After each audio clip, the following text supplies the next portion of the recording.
નમસ્કાર વિદ્યાર્થી મિત્રો, ફરી એકવાર હું જતીન પુરણ વૈરાગી આપ સૌનું સ્વાગત કરું છું. આપણે લોકો ધોરણ 11 ચેપ્ટર નંબર 6 એટલે કે થર્મોડાયનેમિક્સ ઉષ્માગતિશાસ્ત્ર કરી રહ્યા છીએ. એમનો આજે 7મો લેક્ચર છે. ઓકે, ઉષ્માગતિશાસ્ત્રમાં આપણે આપણું જે મટીરીયલ આપ્યું છે એમાંથી જ આપણે વર્ક કરવાનું સ્ટાર્ટ કર્યું છે, એવું લાસ્ટ લેક્ચરમાં પણ આપણે કીધું હતું, રાઈટ? આજે એમાં નેક્સ્ટ ક્વેશ્ચન તરફ આપણે આગળ વધીએ તો આજનો ક્વેશ્ચન છે ઉષ્માગતિશાસ્ત્રના પ્રથમ નિયમ અને કાર્ય વચ્ચેનો સંબંધ સમજાવો. ઓકે, તો ઉષ્માગતિશાસ્ત્રનો પ્રથમ નિયમ અને કાર્ય આ બંને વચ્ચે શું સંબંધ છે એની આજે આપણે ચર્ચા કરવી છે. પણ આ ચર્ચામાં આજે આપણે આગળ વધીએ એ પહેલા સૌથી પહેલો આપણને એ ખબર હોવી જોઈએ કે ચલો ઉષ્માગતિશાસ્ત્રનો પ્રથમ નિયમ તો કે એ તો સર આપણે સમજી ગયા. શું હતો ઉષ્માગતિશાસ્ત્રનો પ્રથમ નિયમ? તો કે ભાઈ વિશ્વમાં રહેલી ઉર્જાનો કુલ જથ્થો અચળ છે અને સર્જન કે વિનાશ શક્ય નથી. ઉર્જાનું સર્જન કે વિનાશ શક્ય નથી, માત્ર એનું એક સ્વરૂપમાંથી બીજા સ્વરૂપમાં રૂપાંતર કરી શકાય. ઓકે, પછી એમનું એક સંજ્ઞારૂપ સમીકરણ પણ આપણને આવ્યું હતું કે ભાઈ delta U is equal to Q plus W. Delta U is equal to Q plus W આવું સમીકરણ પણ આપણે મેળવી ગયા હતા. ચલો, તો પ્રથમ નિયમ વિશે આપણને માહિતી ખબર છે. બીજો શબ્દ શું છે, કોનો સંબંધ જોઈ છે? તો કે પ્રથમ નિયમ. તો પ્રથમ નિયમ વિશે આપણને ઘણી બધી માહિતી મળી. બીજું શું જોઈએ તો કે કાર્ય. અચ્છા, તો વળી પાછો ક્વેશ્ચન થાય સર કાર્ય કોને કહેવાય? તો કે આ કાર્ય ઉર્જા અને પાવર વાળું ચેપ્ટર તો તમે ઓલરેડી ક્યાંક 8મા 9મામાં ક્યાંક ભણી ગયા છો, રાઈટ? વિજ્ઞાનમાં. તો કાર્ય કહેવાય કોને? કાર્ય થયેલું ક્યારે કહેવાય? તો કે કોઈ પણ પદાર્થ પર બાહ્ય બળ લગાડવામાં આવે અને એ પદાર્થ જો બળની દિશામાં ખસે, સ્થાનાંતર કરે તો કાર્ય થયેલું કહેવાય. કોને કહેતા હતા? કે કોઈ પણ એક પદાર્થ પર બળ લગાડવામાં આવે. દાખલા તરીકે હું એમ કહું કે આ એક પદાર્થ અહીંયા પડ્યો છે, એના ઉપર બળ લગાડવામાં આવે અને એ પદાર્થ જો બળની દિશામાં ગતિ કરે અથવા સ્થાનાંતર કરે અથવા ખસે તો કાર્ય થયું કહેવાય. દાખલા તરીકે હું એમ કહું કે આ પદાર્થ એક માર્કરનો કોઈ પદાર્થ પડ્યો છે અને એના ઉપર આપણે બળ લગાડવું છે અને હું અહીંથી આમ બળ લગાડું છું, ઉપરથી આમ બળ લગાડ્યું માર્કર ઉપર, પણ ઈ બળ લગાડીએ, ઓકે ફાઇન, પણ એ માર્કર છે એ બળની દિશામાં ખઈશું, બળ લગાડતું જે બિંદુ હતું એ ખઈશું? તો કે ના, એ તો અન્ય છે, તો એ કાર્ય થયેલું ના કહેવાય. મને એમ થાય કે ભાઈ હું આ માર્કરને હું અહીંથી આમ બળ લગાડું અને આમ બળ લગાડતા તમે જોઈ શકો છો કે માર્કર ખસી રહી છે. તો કે કોઈ પણ પદાર્થ પર બળ લગાડતા પદાર્થ બળની દિશામાં ખઈશો તો કે હા ખઈશો ને, અને પદાર્થ બળની દિશામાં ખસે તો એ કાર્ય થયું કહેવાય. તમે સિમ્પલ તમારી ઘરે ચેર પડી હોય, એ ચેરને તમે આમ ઉપરથી આમ બળ લગાડશો, બે જે સાઈડમાં બે આપણે હાથ રાખવાના જે પેલા હોય ચેરના, એના ઉપર આમ બળ લગાડશો તો બહુ વધારે બળ ન લગાડતા, તૂટી જાય એટલું, થોડુંક લગાડવાનું. તો બળ લગાડતા ચેર ખસે તો કે નહીં ખસે, તો એનો મતલબ કાર્ય નથી થયું. પણ એ ચેરને તમે આગળથી અથવા પાછળથી કોઈ પણ એક દિશામાંથી એમ બળ લગાડશો તો કે તો ચેર ખસે તો કાર્ય થયું કહેવાય. બરાબર? ટૂંકમાં કંઈક એન્ડ રિઝલ્ટ આવવું જોઈએ. ઉપરથી પછી એટલું બળ ન લગાડતા કે સર એન્ડ રિઝલ્ટ થયું શું કે ખુરશી તૂટી ગઈ. તૂટવાથી મતલબ નથી, આપણે સ્થાનાંતર કરવાથી મતલબ છે, ખસવાથી મતલબ છે ભાઈ. તો કોઈ પણ બિંદુ પર બળ લગાડવામાં આવે અને એ પદાર્થ જો બળની દિશામાં ખસે તો કાર્ય થયું કહેવાય, રાઈટ? તો સૌથી પહેલા કાર્યની ડેફિનેશન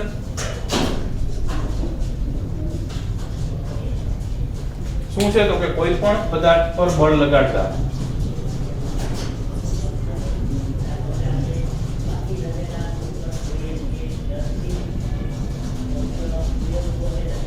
કોઈ પણ પદાર્થ પર બળ લગાડતા તે જે બિંદુએ બળ લાગુ પડતું હોય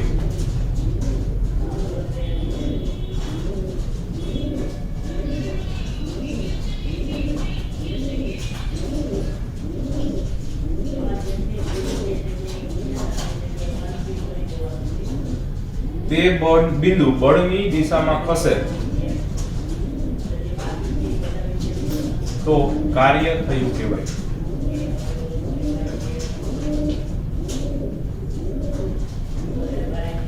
તો બિંદુ ખસે એટલે તો પદાર્થ કહીશો એ તો બિંદુ ખસે ને, બિંદુ એકલું તો જવાનું નથી. ઓકે, તો પદાર્થ ખસે અથવા પદાર્થ જે બિંદુ પર બળ લાગતું બિંદુ બળની દિશામાં સ્થાનાંતર કરે ખસે તો કાર્ય થયું કહેવાય. કાર્ય ખબર પડી? હવે આપણે અહીંયા રસાયણ વિજ્ઞાનમાં કેમિસ્ટ્રીમાં આપણે મુખ્યત્વે બે કાર્યને ડીલ કરવાની છે. બે કાર્ય વિશે વધારે અભ્યાસ કરવાનો થાય. કયા બે કાર્ય? તો કે અહીંયા આપણે ખાસ કરીને બે કાર્યમાં એક છે વિદ્યુત કાર્ય અથવા વિદ્યુતીય કાર્ય અને બીજું છે યાંત્રિક કાર્ય. આપણે અહીંયા ખાસ કરીને કેમિસ્ટ્રીમાં આ બે પ્રકારના કાર્યો ભણવાના થશે, એક વિદ્યુત કાર્ય અને બીજું યાંત્રિક કાર્ય અથવા વિદ્યુતીય કાર્ય અને યાંત્રિકીય કાર્ય. બરાબર, બંને એક જ છે. યાંત્રિક લખો, યાંત્રિકીય કાર્ય લખો. ફાઇન. ઓકે, હવે ખાસ કરીને પ્રશ્ન થઈ શકતો આ વિદ્યુત કાર્ય આપણે ક્યારે લાગુ પડતું હોય અને યાંત્રિક કાર્ય ક્યારે લાગુ પડતું હોય. તો કે જો રાસાયણિક પ્રક્રિયામાં આયનો સંકળાયેલા હશે અથવા આયનોમાં થતી રાસાયણિક પ્રક્રિયા હશે, આયનો વચ્ચે થતી પ્રક્રિયા હશે,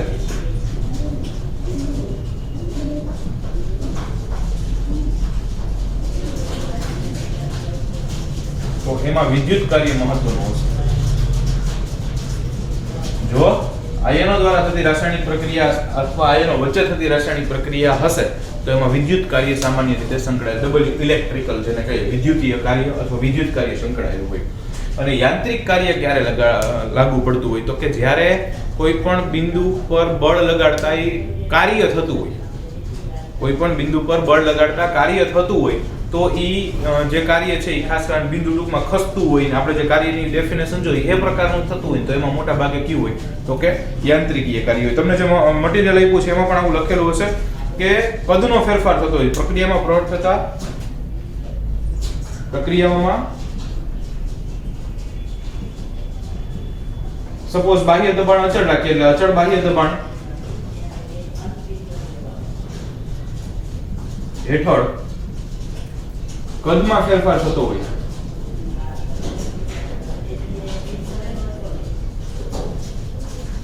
તો એમાં યાંત્રિકીય કાર્ય અગત્યનું છે.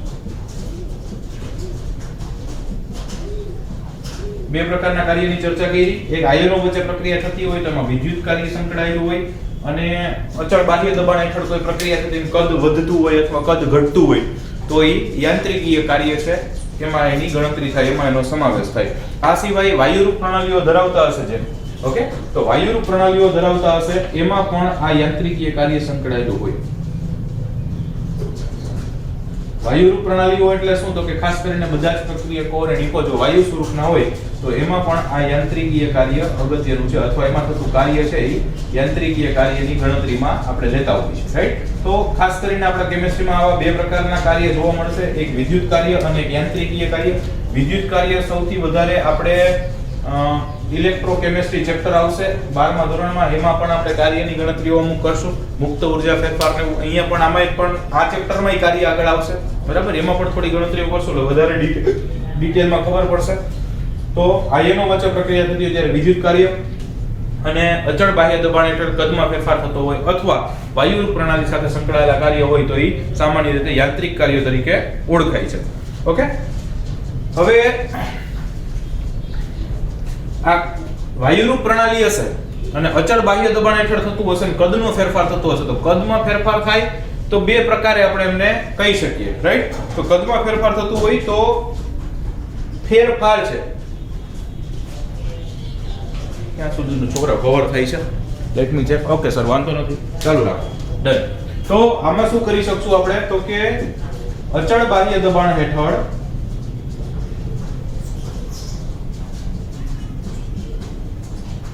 થતી પ્રક્રિયાઓમાં કદનો ફેરફાર થતો હોય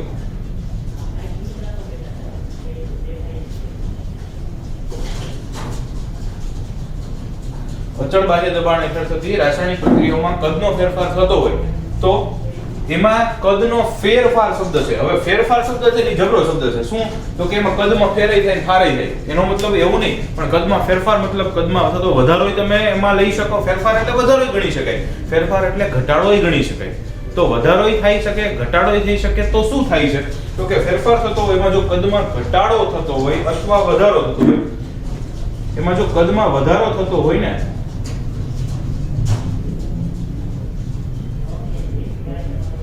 બીજું ઓપ્શન છે કદમાં ઘટાડો થતો હોય. હવે જો કદમાં વધારો થતો હોય ને તો પ્રણાલી દ્વારા કાર્ય થાય છે,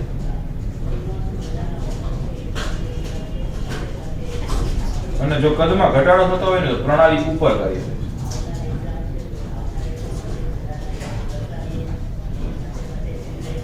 પ્રણાલી દ્વારા કાર્ય થતું હોય ને તો કદમાં વધારો થશે, પ્રણાલી ઉપર કાર્ય કરતા હશો ને તો કદમાં ઘટાડો થશે. દાખલા તરીકે હું તમને એમ કહું કે કોઈ એક પિસ્ટન લીધેલું છે, બરાબર છે, અને આ એમની પ્રારંભિક સ્થિતિ છે, એટલે એમની વચ્ચેનું આ જે છે એ અંતર છે, અહીંથી આ સપોઝ તમે માપો તો આટલું છે. હવે આમની બે પરિસ્થિતિઓ વિચારીએ, કાં તો એમાંથી કંઈક આવું બને છે,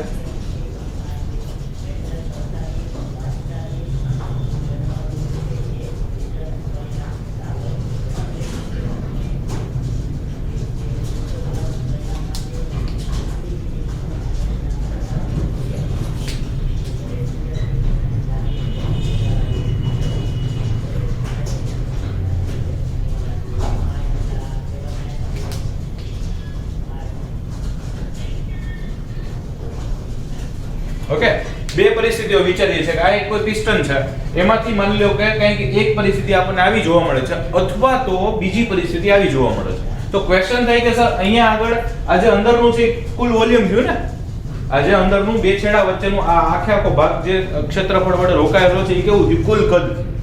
તો અહીંયા તમે આ આકૃતિમાંથી સપોઝ આને હું a કહી દઉં, એ જોવો તો શું થાય છે? તો કે આના કરતા આ ઘટેલું દેખાય છે, અને આને હું b આકૃતિ કહું તો મૂળ આકૃતિ કરતા આ જોવો તો કે ઈ વધેલું દેખાય છે.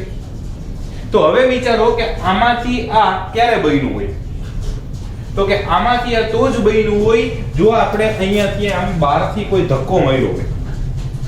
બહારથી જો આને ધક્કો મારવામાં આવે, આના ઉપર કાર્ય કરવામાં આવે તો જ ઈ પ્રણાલીનું કદ ઘટવાનું છે. તો કે હા, તો એનો મતલબ તમે આ પ્રણાલી છે, સિલિન્ડર આજે મેં કીધું ઈ પ્રણાલી છે, તો એ પ્રણાલી ઉપર કાર્ય કર્યું, તમે બહારથી ધક્કો માર્યો છે અને બહારથી ધક્કો મારવામાં આવ્યો હોય ને તો જ આ એ પ્રકારની રચના આપણને આપેલી. તો એ કેવું થયું? પ્રણાલી ઉપર કાર્ય થયું, પ્રણાલી ઉપર કાર્ય થયું. પ્રણાલી ઉપર કાર્ય થતું હોય, પ્રણાલી ઉપર કાર્ય થતું હોય તો કદમાં શું થાય? તો કે ઘટાડો થાય. પ્રણાલી ઉપર કાર્ય થયું તો કદમાં ઘટાડો થયો? તો કે હા. ઓકે, બીજું પ્રણાલી છે એમાં કદમાં વધારો થયો. અચ્છા, આમાં વધારો કેમ થયો હોય? તો કે અહીંયા ઊંધું હોય, અંદરથી ધક્કો માર્યો. આમાં બહારથી ધક્કો મારતા હતા, આમાં અંદરથી ધક્કો માર્યો હોય તો આ પિસ્ટન આમ મોટું થયું હોય, ખઈશું હોય પિસ્ટન, અને તો આ પાત્ર મોટું થયું છે, તો કદમાં વધારો થાય. પણ એ અંદરથી ધક્કો મારીએ, હવે પિસ્ટનની કે પ્રણાલીની અંદર થોડા આપણે જવાના છીએ, એ અંદરથી ધક્કો લાગશે એ કોણે માર્યો છે? તો કે અંદર રહેલા જે પદાર્થો છે એના દ્વારા લાગ્યું હશે. એટલે પ્રણાલીએ પોતે પ્રેશર કર્યું હશે, અને પ્રણાલીએ પોતે પ્રેશર કર્યું હશે એટલે કે અંદરથી જો આવી રીતે ધક્કો લાગ્યો હોય તો આપણને આકૃતિ b મળે. તો ઈ અંદરથી લાગ્યું ઈ શું કહેવાય? તો કે પ્રણાલી દ્વારા કાર્ય થયું. આપણે ઉપર કઈ કાર્ય કરતા નથી. ઉપર કાર્ય કર્યું તો શું થયું? તો કે તો કદમાં ઘટાડો થઈ ગયો તો, પણ પ્રણાલી અંદરથી કાર્ય થાય, પ્રણાલી પોતે કઈક કાર્ય કરે તો ઈ કેવું થયું? તો કે કદમાં વધારો થયો. એટલે જ્યારે કદમાં વધારો થાય ત્યારે પ્રણાલી દ્વારા કાર્ય થાય. આટલું ક્લિયર થાય છે? એક પ્રણાલી ઉપર કાર્ય થયું, એક પ્રણાલી દ્વારા કાર્ય થયું. એકને આપણે પ્લસ કહી છીએ, એકને આપણે માઈનસ કહી છીએ. લાસ્ટ લેક્ચરમાં આપણે જોઈ ગયા હતા કે ભાઈ ક્યારે આપણે એમને પ્લસ કહી છીએ અને ક્યારે આપણે એને માઈનસ કહી છીએ. ક્લિયર છે? ઓકે, તો શબ્દો બે જ લખ્યા છે અહીંયા, લીટી બે જ છે, પણ એને સમજવા માટે આ વસ્તુ અગત્યની છે. બીજું, આ થિયરી છે હાલ પૂરતી આપણે ટેક્સ્ટ બુકમાં લીધેલી, સોરી આમાં આપણા મટીરીયલમાં નથી લીધી, પણ ટેક્સ્ટ બુકમાં આપી છે. તમે ક્યાંક ગો થ્રુ થતા હોય તો આવું ક્યાંક જોવા મળશે તમને, રાઈટ? તો બે જ લાઈન છે પણ કોન્સેપ્ટ સરસ મજાનો છે. તો પ્રણાલી ઉપર જ્યારે કાર્ય થતું હોય ત્યારે કદ ઘટશે, પ્રણાલી દ્વારા જ્યારે કાર્ય થતું હોય ત્યારે કદમાં વધારો થશે. આટલું ક્લિયર છે? Okay, fine. આ જરાક લખવું હોય તો લખી નાખજો. ઓકે, હવે આ જે પ્રણાલી છે એમાં માની લો કે આપણે કદનો ફેરફાર થાય છે અચળ બાહ્ય દબાણ. તો અચળ બાહ્ય દબાણે પ્રણાલીનું કદ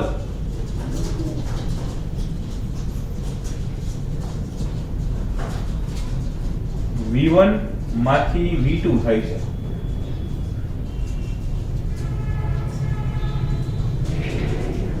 અચળ બાહ્ય દબાણ થાય છે.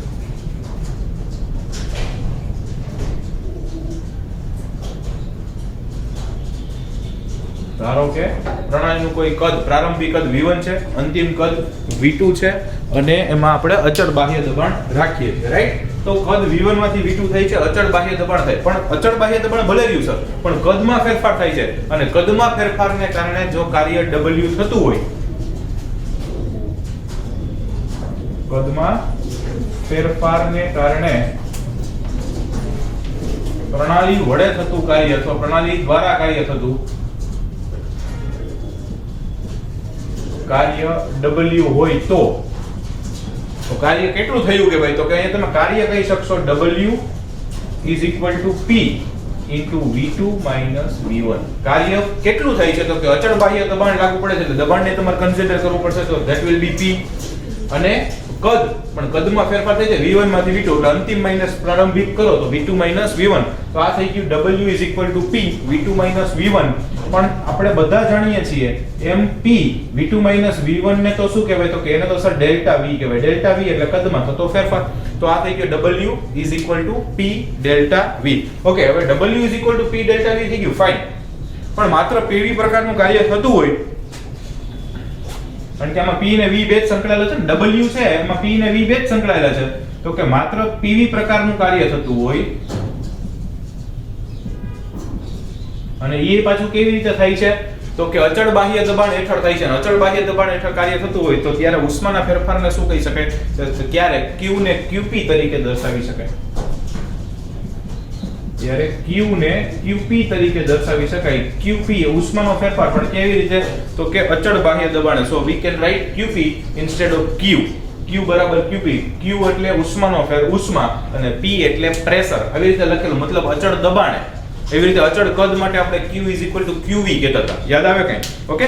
અને પ્રણાલી વડે કાર્ય થાય છે એવો શબ્દ મેં વાપર્યો છે. પ્રણાલી વડે અથવા પ્રણાલી દ્વારા શબ્દ વાપરતા હોય તો પ્રણાલી દ્વારા થતું કાર્ય હંમેશા કેવું હોય, આપણે આગલા લેક્ચરમાં છેલ્લે જોયું હતું. પ્રણાલી દ્વારા થતું કાર્ય પ્લસ કે માઈનસ, તો કે ઓબ્વિયસલી માઈનસ. પ્રણાલી દ્વારા થતું કાર્ય છે માઈનસ હોય.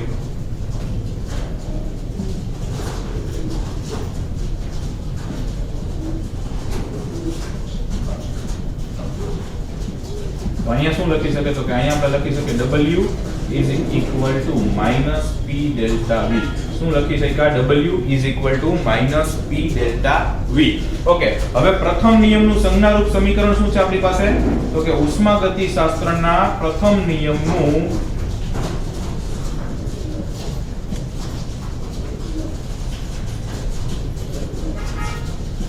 સંજ્ઞારૂપ સમીકરણ શું છે, તો કે એ હતું delta U is equal to Q plus W. એનું સંજ્ઞારૂપ સમીકરણ શું હતું, delta U is equal to Q plus W. પણ આમાં W ની કિંમત શું છે, તો કે minus P delta V. તો આપણે શું લખી શકીએ, તો કે આપણે આમ લખી શકીએ delta U is equal to Q minus P delta V. અને હજી આમાં લખવું હોય તો તમે QP પણ લખી શકો. Q ની બદલે શું લખી શકો, તો કે QP. માત્ર PV પ્રકારનું કાર્ય થતું હોય તો Q બરાબર શું લખી શકાય, તો કે QP એટલે delta U is equal to Q minus P delta V. આવું એક સમીકરણ અથવા સંબંધ મળે છે એવું આપણે બહુ ઈઝીલી કહી શકીએ, રાઈટ. હવે કદનો ફેરફાર ન થતો હોય, જો પ્રણાલી દરમિયાન થતા કાર્યમાં કદનો ફેરફાર ન થતો હોય, જો ધારીએ છે જો કદનો ફેરફાર ન થતો હોય તો શું થાય મિત્રો, તો કે જો કદનો ફેરફાર ન થતો હોય તો ડેલ્ટા V0 થઈ જાય. કે આ ડેલ્ટા V0, કારણ કે કદનો ફેરફાર તો 0 છે એટલે V2 V1 0, ડેલ્ટા V0 થાય. અચ્છા, તો ઉપરના સમીકરણમાં ડેલ્ટા V0 થાય એટલે P ડેલ્ટા V એ 0 થઈ જાય. તો શું વધશે, તો કે તો વધશે delta U is equal to Q, અને delta U is equal to Q તો શું કહી શકાય, તો કે એને તમે કહી શકો કે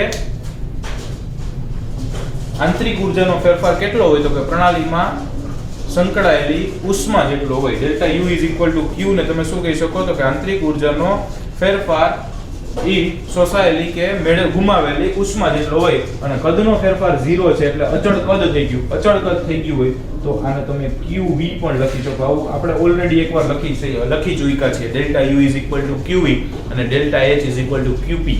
તમને યાદ હોય તો આપણે આવું કરી ગયા છે. Delta H is equal to QP અને delta U is equal to QV. આ V ક્યાંથી આવી ગયું સર, તો કે અહીંયા ડેલ્ટા V0 લીધું ને. ડેલ્ટા V0 એટલે કદનો ફેરફાર 0, કદનો ફેરફાર 0 એટલે કદ અચળ છે. કદ અચળ હોય તમે QV લખી શકો. તો એવું કહી શકાય delta U is equal to QV. તો આ શું થઈ ગયું, આ સ્ટેટમેન્ટને વાક્ય શું અપાય, આ જે લખ્યું છે delta U is equal to QV, તો કે આને તમે કહી શકો કે આંતરિક ઊર્જાનો ફેરફાર અચળ કદે થતા ઉષ્માના ફેરફાર જેટલો હોય છે, અથવા અચળ કદે થતો ઉષ્માનો ફેરફાર એ પદાર્થની આંતરિક ઊર્જાનો ફેરફાર હોય છે. ઓકે, તો કે આંતરિક ઊર્જામાં થતો ફેરફાર અચળ કદે થતી ઉષ્માના ફેરફાર જેટલો અથવા ઉષ્મા જેટલો હોય છે, અથવા એવું કહી શકો કે આંતરિક ઊર્જાનો ફેરફાર અચળ કદે મેળવેલી અથવા ગુમાવેલી ઉષ્માના મૂલ્ય જેટલો હોય છે. આંતરિક ઊર્જાનો ફેરફાર અચળ કદે મેળવેલી અથવા ગુમાવેલી ઉષ્માના ફેરફાર જેટલો હોય છે. તો આ આપણી આખી નાનકડી થિયરી થઈ. શું છે તો કે પ્રથમ નિયમ અને કાર્ય વચ્ચેનો સંબંધ. પ્રથમ નિયમ આપણને ખબર હતી, કાર્યને આપણે ડિફાઇન કર્યું કે કોઈ બિંદુ પર બળ લગાડતા બળની દિશામાં ખસે તો કાર્ય થયું કહેવાય. બે પ્રકારના કાર્ય સંકળાયેલા રસાયણ વિજ્ઞાનમાં જોવા મળશે, એક વિદ્યુત કાર્ય, એક યાંત્રિકીય કાર્ય. સામાન્ય રીતે આયનો વચ્ચે પ્રક્રિયા થતી હોય તો વિદ્યુત કાર્ય લાગુ પડશે, અને અચળ બાહ્ય દબાણ હેઠળ કદનો ફેરફાર જો અનુભવાતો હોય તો યાંત્રિકીય કાર્ય લાગુ પડે. વાયુરૂપ પ્રણાલીઓ હશે તો યાંત્રિક કાર્ય લાગુ પડશે. પણ એમાં જો અચળ બાહ્ય દબાણ હેઠળ કદનો ફેરફાર કરતા હશો તો ફેરફારમાં કદ વધતુંય જોવા મળે, ક્યારેક કદ ઘટતુંય જોવા મળે. જો કદમાં વધારો થતો હોય તો પ્રણાલી દ્વારા કાર્ય થાય છે એવું સમજી લેજો.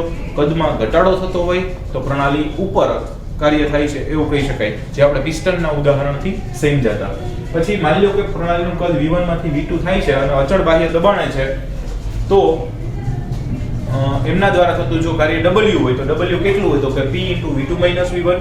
V2 - V1 ને આપણે કહી શકીએ ડેલ્ટા V, એટલે કે W = P ડેલ્ટા V. હવે માત્ર PV પ્રકારનું કાર્ય થાય ત્યારે Q = QP લખી શકાય, અને પ્રણાલી દ્વારા કાર્ય થાય છે એટલે W નું મૂલ્ય કેવું હોય તો કે ઋણ હોય, એટલે અહીંયા W = -P ડેલ્ટા V મૂકવું.